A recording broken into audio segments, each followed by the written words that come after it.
So what we're going to do today in this small group is that we're going to really talk about a strategy to help us identify theme, which is that big universal message in your story. And we want to do this because it's really important to be able to know those themes. So today we are going to actually go back to that anchor text that you guys have been using, which is the stolen party.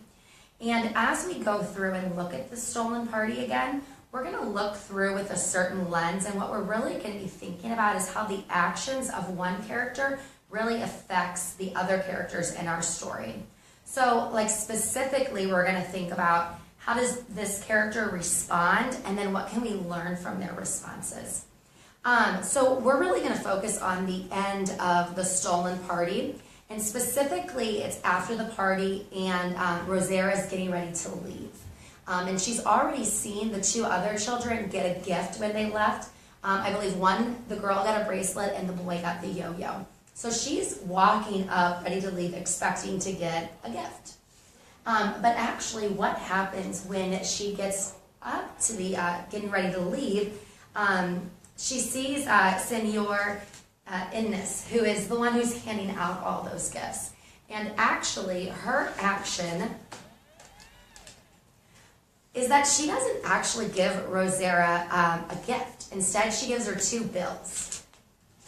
And so then what I'm going to do is I'm going to go back and now I'm going to think of Rosera and her response to this. And she is shocked. And I think shocked is putting it really lightly.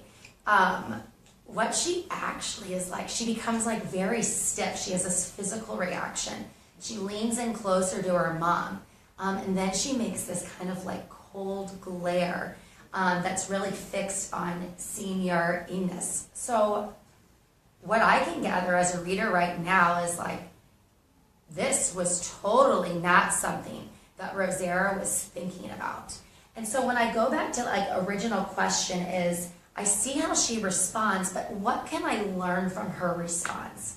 And because she's in such shock, she wasn't expecting to be judged, right? She was expecting to get a gift like all the other kids, and instead she was given money as a form of payment for kind of helping out at the party.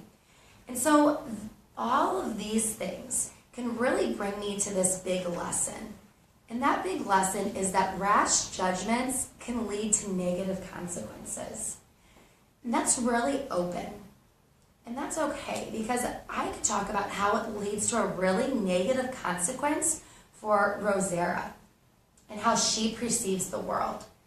Also could create a really negative consequence for Senor Innes and how in her relationship with either Rosera or Rosera's mother. So when we make these judgments very quickly, it can really lead us to have some negative consequences. So now that we've kind of done this with the stolen party, I want you guys to go ahead and open up to the next page in your reader's notebook for me.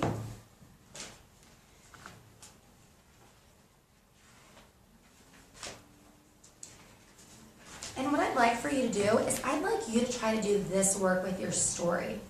So what I want you to think about is I maybe want you to think about 2 characters, and specifically 2 characters that interact a lot with one another.